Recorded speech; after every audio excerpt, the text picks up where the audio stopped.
ओम भूर्भुवः स्वः तत्सवितुर्वरेण्यं भर्गो देवस्य धीमहि धियो यो नः प्रचोदयात्। ओम प्रखरप्रज्ञाय विद्महे महाकालाय धीमहि तन्नो श्रीरामः प्रचोदयात्। ओम सजलश्रद्धाय विद्महे महाशक्त्यै च धीमहि तन्नो भगवती प्रचोदयात्। देवता स्वरूप भाइयों, देवी तुल्य बहनों, आज हम आपको गायत्री महाविज्ञान में से गायत्री आध्यात्मिक त्रिवेणी है ये स्वाध्याय करेंगे। गायत्री ही त्रिवेणी संगम है, इसके बारे में थोड़ी जानकारी देंगे। ध्यान से सुनिए। इस वीडियो को जन जन तक पहुंचाने के लाइक करें, सब्सक्राइब कर लें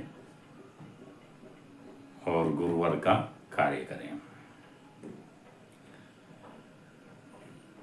पिछले पृष्ठों पर कुछ थोड़े से प्रमाण गायत्री की महिमा सूचक दिए गए हैं। इस प्रकार के प्रमाण धर्मशास्त्रों में इतनी बड़ी मात्रा में भरे पड़े हैं कि उनका संग्रह और प्रकाशन करना कठिन है। गंगा, गीता, गौ, गायत्री ये चार आर्य धर्म की शिक्षाएं हैं। भारतीय धर्म को मानने वाला प्रत्येक व्यक्ति इन चारों का माता के समान आदर करता है और एक माता की संतान के समान आपस में एकता का अनुभव करता है। गायत्री को आध्यात्मिक त्रिवेणी कहा गया है। गंगा यमुना के मिलने से एक अदृश्य, सूक्ष्म एवं अलौकिक दिव्य सरिता का आविर्भाव होता है। इसे सरस्वती कहते हैं। गंगा, यमुना और सरस्वती तीनों का सम्मिलन त्रिवेणी कहलाता है। त्रिवेणी होने के कारण ही प्रयाग को तीर्थराज कहा गया है। अब तीर्थों का राजा माना गया है। इस प्रकार आध्यात्मिक जगत की त्रिवेणी गायत्री है। इसके तीनों अक्षर संकेत रूप में इसी प्रकार के त्रिगुणात्मक सम्मेलन का रहस्योद्घाटन करते हैं। गा पहला अक्षर है, गंगा बोधक है। य दूसरा अक्षर यमुना का संकेत करता है। त्रि तीसरा अक्षर त्रिवेणी का अस्तित्व बताता है। त्रयी शक्ति में कितने ही त्रिक घुसे हुए हैं, जैसे सत, चित्त, आनंद, सत्यम, शिवम, सुंदरम, सत, रज, तम, ईश्वर, जीव, प्रकृति, रूक, यजु, साम, ब्राह्मण, क्षत्रिय, वैश्य, गुण, कर्म, स्वभाव, शैशव, यौवन, बुढ़ापा, ब्रह्मा, विष्णु, महेश, उत्पत्ति, वृद्धि, नाश, सर्दी, गर्मी, वर्षा, धर्म, अर्थ, काम, आकाश, पाताल, पृथ्वी, देव, मनुष्य, असुर आदि अगणित त्रिक गायत्री छंद के गर्भित संपुटित है, जिसमें गहराई तक प्रवेश करके मनन, चिंतन, परिशोधन रूपी स्नान करने से वैसा ही आध्यात्मिक लाभ प्राप्त होता है जैसा कि भौतिक जगत में त्रिवेणी के स्नान का पुण्य रूपी स्नान करने से वैसा ही आध्यात्मिक लाभ प्राप्त होता है जैसे कि भौतिक जगत में त्रिवेणी के स्नान का पुण्य फल माना गया है। इन तीनों अक्षरों के अनेक प्रकार की तीन तीन समस्याएं मनुष्य के सामने उपस्थित की गई है, जिसका भली प्रकार अवगाहन करने से जीवन मुक्ति के परम फल को प्राप्त किया जा सकता है।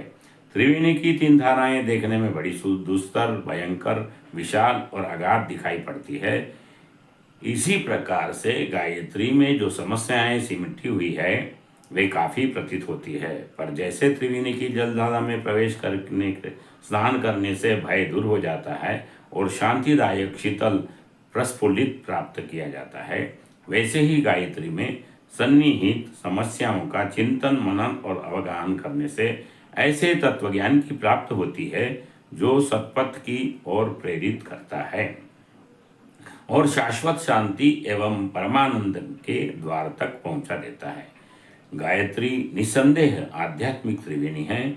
इसे तीर्थराज ही समझना चाहिए, क्योंकि उसमें सन्निहित तत्वज्ञान अति सरल, सुबोध, सुगम, सीधा और स्थायी सुख शांति प्रदान करने वाला है। गायत्री की महिमा अनंत है। वेद, पुराण, शास्त्र, इतिहास, ऋषि, मुनि, गृही, विरागी सभी समान रूप से उनका महत्व स्वीकार करते हैं। उसमें हमारे दृष्टिकोण को बदल देने की अद्भुत शक्ति है। अपनी उल्टी विचारधारा, भ्रांत मनोभूमि यदि सीधी हो जाए, हमारी इच्छाएं, आकांक्षाएं, विचारधारा, भावनाएं यदि उचित स्थान पर आ जाए, तो यह मनुष्य शरीर देव योनि से बढ़कर और यह भूलोक सुरलोक से बढ़कर हर किसी के लिए आनंददायक हो सकता है। हमारी उल्टी बुद्धि ही स्वर्ग को नरक बनाए हुए हैं। इस विषम परिस्थिति में उबार कर हमारे मस्तिष्क को सीधा करने की शक्ति गायत्री में है।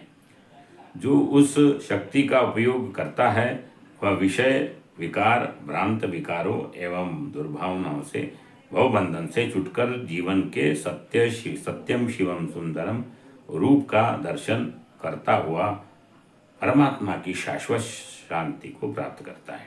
इसलिए वेद माता गायत्री को महामहिमामयी कहा गया है। उसका महात्मा अनंत है। बोलो गायत्री माता की जय। परम पूज्य गुरुदेव की जय। गुरुदेव ने बड़े अच्छे ढंग से ये गायत्री महाविज्ञान में लिखा हुआ है। गायत्री महाविज्ञान ये अमृत तुल्य ग्रंथ है। इसको सबने अपने अपने घर में रखना चाहिए, नहीं तो कम से कम उसका स्वाध्याय हम कर रहे हैं, इसको प्रतिक्षण सुनते जाना चाहिए। बोले गायत्री माता की जय, यज्ञ भगवान की जय। ओम शांति ही शांति ही शांति। ओम सहनावतु सहन भुनक्तु सवीर्यम करवावहे तेजस्विनामृतमस्तु मा द्वितीषावहे। ओम भूर्भुवस्वः तत्सवितुर्वरेण्यं भर्गो देवस्य धीमहि धियो यो न प्रचोदयात्।